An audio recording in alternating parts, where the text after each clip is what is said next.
ইলেকশনের কমিশনের দায়িত্বই হলো নির্বাচনের তারিখ ঘোষণা করা কবে হবে। তো দেখা যাচ্ছে যে আপনারা কিছু বলেন না, সরকারের মন্ত্রীরা বলেন, কেউ বলেন এবছরের শেষে হবে, কেউ বলেন সেপ্টেম্বরে, কেউ বলে ফেব্রুয়ারিতে, জানুয়ারিতে। What is it?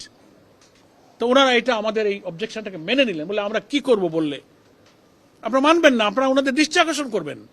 It is not your duty, এটা ইলেকশন কমিশনের দায়িত্ব। তো এটা একটা ভুলের মধ্যে ওনারা আছেন। সরকার নির্বাচনের রাজনৈতিক পরিবেশ থাকলে পলিটিক্যাল পার্টি গভর্নমেন্ট নির্বাচন হবে কি হবে না এটা একটা রাজনৈতিক সিদ্ধান্তের প্রশ্ন, কিন্তু কখন হবে তফসিলটা, শিডিউলগুলো, তারিখগুলো এটা ঘোষণার দায়িত্ব হচ্ছে নির্বাচন কমিশনের। আমাদের ক্ষমতাসীন দলের মন্ত্রী মিনিস্টাররা এক এক সময় তারিখও ঘোষণা করে দিচ্ছেন, তাও আবার একরকম বলেন না, কেউ জানুয়ারি বলেন, ফেব্রুয়ারি বলেন, কেউ সেপ্টেম্বর অক্টোবর বলেন, এই জাতীয়। সেজন্য এই সব সাংবিধানিক একটা বড় প্রতিষ্ঠান হচ্ছে নির্বাচন কমিশন।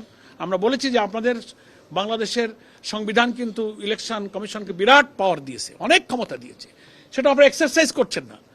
লোকেদের মধ্যে বদনাম হচ্ছে যে ওনারা কি করছেন।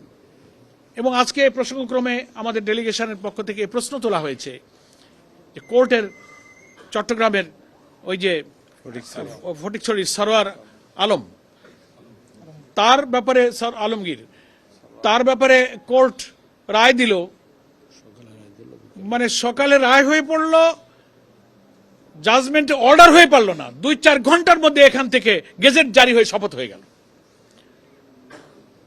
অর্ডার সিগনেচার হয়নি জাস্টিসের, এখান থেকে এত দ্রুত কি করে হলো? তাহলে পলিটিক্যালি আপনারা ইনস্ট্রাক্টেড ছিলেন, প্রেসারের মুখে আপনারা 2-4 ঘন্টার মধ্যে স্বাক্ষর করা আদেশ আসার পর্যন্ত অপেক্ষা করেননি, আপনারা একটা গেজেট জারি করে দিয়ে শপথের ব্যবস্থা করে দিলেন, পলিটিক্যাল প্রেসারে ছিলেন। তো ওনাদের কথাবার্তায় তো আর ওই ভাষায় তো আর স্বীকার করবেন না, বডি ল্যাঙ্গুয়েজে বোঝা যায় যে তারা আন্ডার প্রেসারে এটা করতে বাধ্য হয়েছে। তো জাস্ট এই সমস্ত বিষয়গুলো, হ্যাঁ, এগুলো খুবই অস্বাভাবিক। নির্বাচন কমিশন যে স্বাধীন, সাংবিধানিক, একটা বিরাট ক্ষমতাসীন একটা সাংবিধানিক সংস্থা, বিরাট ক্ষমতা সম্পন্ন, এবং দেশের নিরপেক্ষ নির্বাচনের একটা বিরাট ক্ষমতা তাদেরকে দেওয়া হয়েছে, তারা এ ব্যাপারে যে দায়িত্ব পালন করতে পারছেন না, আমরা বিনয়ের সাথে সে ব্যাপারে তাদেরকে দৃষ্টি আকর্ষণ করেছি যে আপনারা এ ব্যাপারে এখনো সজাগ সতর্ক হন, চোখ কান খুলে দায়িত্ব পালন করেন। সরকার আর ইলেকশন কমিশনের মধ্যে পৃথক সত্তা আছে, পৃথক রাজনৈতিক সাংবিধানিক ক্ষমতা এবং অধিকার আছে, সেটা আপনারা এক্সারসাইজ করেন। এইসব বিষয়গুলো মোটামুটি আমরা আজকে আলোচনা করেছি। আপনাদের সকলকে আপনাদের ধন্যবাদ। আর পেপারস, যেগুলো পেপারস দিয়েছি সেগুলোর কপি এখানে আছে, আপনারা ওগুলো কপি নিতে পারবেন। না, এটা কোনো আলোচনার বিষয়বস্তু ছিল না, এটা কোনো আলোচনা হয়নি।